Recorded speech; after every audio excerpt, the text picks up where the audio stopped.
안녕하세요. 김학영 노무사입니다. 이번 시간에는 퇴직금에 대해서 알아보겠습니다. 퇴직금 퇴사하면서 한 번씩 받아보신 분들도 있을 거예요. 그런데 못 받아보신 분들도 있습니다. 퇴직연금 때문인데요. 개인형 IPR 퇴직연금 계좌로 계속 이어갈 수 있습니다. 그렇게 이어가다가 나중에 연금으로 받을 수가 있습니다. 그렇게 안 하고 퇴직금으로 받은 경우도 있는데, 퇴직연금 제도가 의무화가 되었는데 퇴직연금 제도를 도입하지 않아도 법적으로 처벌받는 건 아니에요. 그래서 아직까지 그냥 퇴직금 제도로 유지하고 있는 회사가 많습니다. 그래서 퇴직금을 계산하는 방법을 오늘 알아볼 텐데요. 네이버에서 검색을 하면 됩니다. 지금부터 화면을 보면서 하겠습니다.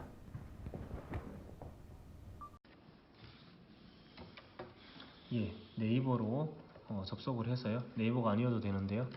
여기 고용노동부 퇴직금 계산기 검색을 하시면 위쪽에 원래 떠야 되는데 광고 때문에 이 밑에 가운데 부분에 있습니다. 내일을 위한 고용노동부, 여기 www.moel 이렇게 돼 있는 거, 이걸 누르시면 퇴직금 계산기가 나옵니다. 퇴직금 계산기가 나오고요. 여기 입사일자는 자유롭게 적으시면 됩니다. 자유롭게가 아니라 실제로 입사한 날, 내가 4월 3일에 입사했다, 4월 3일로 쓰시면 되고, 퇴직일자는 조금 신경을 쓰셔야 돼요. 요 밑에 경고가 돼 있듯이 마지막 근무한 날의 다음 날, 내가 19년 4월 6일까지 일했어요. 그렇다고 해서 이렇게 퇴직일자를 쓰면 안 되고 4월 6일까지 일하고 나왔으면 4월 7일로 써야 됩니다. 이렇게 해서 오른쪽에 평균임금 계산 기간 보기를 클릭하시면 재직일수가 이렇게 쭉 나옵니다. 여기에서 하나 노동법 상식을 알려드리자면은, 연차휴가 같은 경우에는 최초 1년에 매월 개근하면 하나씩 발생하는 거 빼고 1년 하고 나면 15개 발생하는 거 있잖아요. 그거는 1년 단위로 발생합니다. 그래서 딱 1년 1개월 일하는 사람과 1년 11개월 일하는 사람의 연차휴가 개수는 똑같아요. 그러나 퇴직금은 재직일수가 하루하루별로 다 카운팅이 됩니다. 그래서 1년 11개월 일했으면 그 11개월 분도 다 계산이 됩니다. 이렇게 해서 밑에 내려오시면 이 기간이 자동으로 다 쭉 분류가 됩니다. 이 기간 중에 빼야 되는 기간이 있을 수도 있어요. 이 퇴직 전 3개월을 여기다가 쭉 분류를 해 놓은 건데요. 퇴직 전 3개월 사이에 수습 기간이나 사업주의 사정으로 휴업한 기간, 출산 전후 휴가 기간, 육아휴직 기간, 업무상 부상으로 질병으로 휴업한 기간, 합법적 파업 기간, 승인받고 휴업한 기간, 이런 기간이 있으면 빼시면 돼요.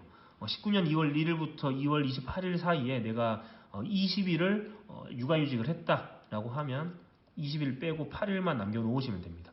자유롭게 이걸 수정하실 수 있어요. 하고 여기 오른쪽에 돈도 그만큼 빼면 됩니다. 그런 날이 없다고 하면 이대로 입력을 하시면 되고요.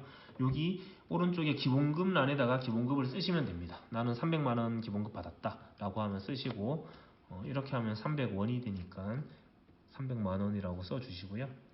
밑에도 300만원. 그럼 여기랑 여기는 어떻게 해야 되죠? 여기는 25일이고 6일이고 이런 것들을 일할 계산하면 됩니다. 보통 나누기 30 곱하기 일수로 하거든요. 그러면은 300만원 나누기 30 곱하기 25일 이렇게 하면 250, 여기다가 250을 쓰시고요. 여기다가는 50 이렇게 하면은 합치면은 300이 되죠. 요거 두 개 합쳐서 똑같이 기본급 맞추면 됩니다.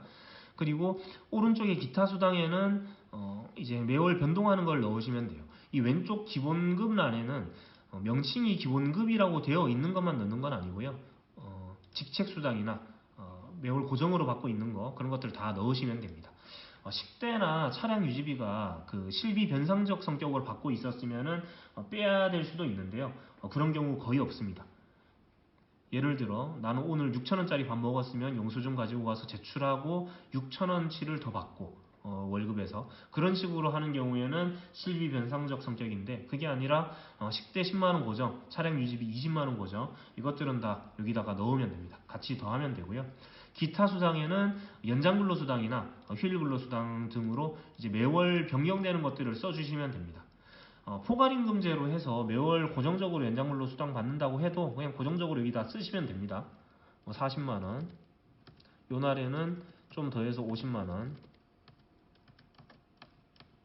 50만원, 40만원 이렇게 쓰시면 되고요. 6일밖에 안 했으니까 10만원으로 하죠. 이렇게 하고 난 다음에 밑에 연간 상여금 총액이 있습니다. 이거는 월 단위를 넘어서 지급받는 그런 상여금을 넣으시면 돼요. 분기별로 받거나 뭐 명절에만 받거나 이런 것들.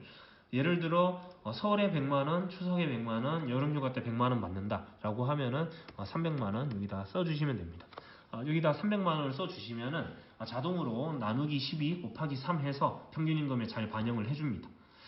그렇다면 성과급 같은 건 어떻게 해야 될까요?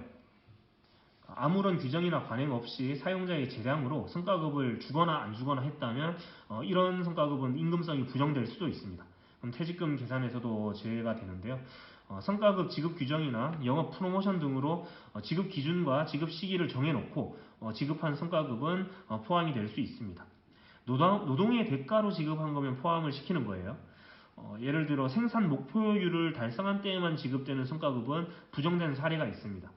생산 목표율은 사용하는 기계가 많이 고장이 나고 뭐 경영 상태가 안 좋고 하면 줄어들 수도 있죠. 개별 노동자들의 노동의 대가와 관련성이 떨어지면은 임금성이 부정될 수도 있는 거예요.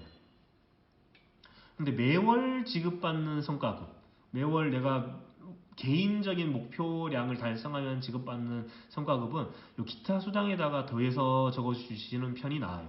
여기는 월 단위를 넘어서 받는 것들은 여기다 넣어서 자동으로 12분의 3을 곱해서 계산이 되도록 하는 것입니다. 다음으로 연차수당인데요. 이 연차수당은 좀 복잡합니다. 다시 여기 그림을 그리면서 보도록 하겠습니다. 다음 연차수당을 퇴직금에 반영을 해야 하는데요. 연차수당은 좀 반영하는 게 어려워요. 정확히 말하면 연차유급휴가 미사용수당을 반영할 수 있습니다. 최초 1년에 1개월 개근할 때마다 하루씩 나오는 연차휴가 말고 1년 일했을 때 15개 나오는 그 연차수당을 지금 말씀드리겠습니다. 19년 1월 1일에 입사한 사람은 1월 1일부터 말일까지 일하면은 이 15개가 발생되고, 이 15개는 20년 1월 1일부터 20년 말일까지 사용할 수 있어요. 사용을 만약에 하나도 안 했다라고 하면 21년 1월 1일에 수당으로 전환이 됩니다. 마찬가지로 20년 1월 1일부터 20년 12월 31일까지 일한 거는 수당으로 전환되는 게 22년 1월 1일이에요. 그래서 19년 1월 1일에 입사해서 퇴사를 20년 12월 31일 이때까지 일한 사람은 딱 2년 일한 거예요. 딱 2년. 2년을 초과해서 일하게 되면은 기간제 근로자에서 그 기간이 사라져서 정규직으로 전환이 됩니다. 무기계약직으로. 그래서 딱 2년을 일하는 사람들이 주변에 보면 종종 있습니다. 그럼 퇴사를 20년 12월 31일에 했는데 수당으로 전환이 되는 게 하나도 없죠, 지금. 이것도 21년 1월 1일 하루 차이로 안 되고, 이것도 안 되고. 퇴직금에 반영되는 연차 유급휴가 미사용 수당은 퇴직 전에 수당으로 전환이 된 것만 반영이 됩니다. 그래서 딱 2년이라는 사람은 퇴직 전에 전환이 된 게 없어요. 그럼 이 사람은 반영할 게 없습니다. 연차휴가 안 쓰고 남은 게 있어도 퇴직금에 반영이 안 됩니다. 다만 2년에서 조금이라도 더 일하면 수당으로 전환이 되는 게 15개가 있죠. 요거는 반영이 될 수 있습니다. 그러면은 아까 보셨던 그 표에서 연간 상여금 총액 그 밑에 있는 연차수당에다가 그 받았던 연차수당을 적어주시면 됩니다.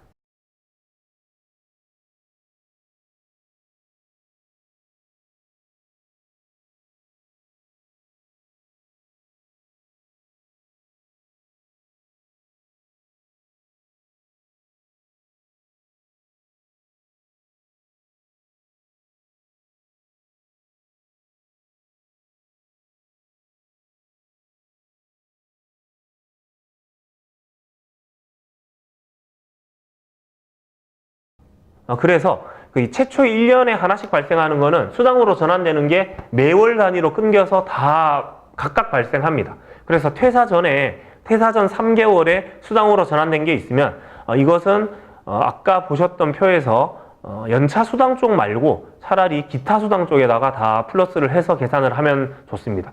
연차 수당 쪽으로 넣으면 나누기 12 곱하기 3을 해서 계산이 돼버리기 때문에 기타 수당 쪽으로 입력을 하시면 될 것 같습니다. 연차 수당까지 계산을 하고 나면 이 평균임금 계산을 눌러주시면 자동으로 계산이 됩니다. 12만 5천 원. 이 사람은 1일 평균임금이 12만 5천 원입니다. 밑에 통상임금이 있는데요. 이 통상임금이 평균임금보다 높으면은 통상임금으로 계산을 할 수 있습니다. 그런데 통상적으로 통상임금이 더 낮아요. 평균임금보다 통상임금이 높은 경우에는 결근을 많이 한 경우에는 더 높아질 수 있습니다. 통상임금 할 때는 이 기타수당 여기 넣은 것들이 다 빠지게 됩니다. 그래서 평균임금이 더 높은데 예를 들어 2월달 통째로 결근했다 하면 그냥 결근은 일수에선 제외 안 해요. 여기 급여만 다 제외합니다. 이렇게 되면은 분모가 그대로인데 분자가 작아지면 평균임금이 확 떨어집니다. 그때는 통상임금, 일일 통상임금 알고 있다면 그 금액을 써서 넣어주시면 됩니다. 당연히 이거 안 써도 계산은 돼요. 여기다가 퇴직금 계산 누르면 여기다가 입력 안 해도 퇴직금이 여기 계산이 됩니다. 750만 원 정도가 되고요. 엑셀로도 결과를 받아볼 수가 있습니다. 여기까지 퇴직금 계산기 사용하는 방법을 알아봤는데요. 연차수당 제외하면 그렇게 어려울 것도 없습니다. 나중에 퇴사하게 되면 꼭 한번 직접 계산해 보시기를 바라고요. 그럼 여기까지 하겠습니다.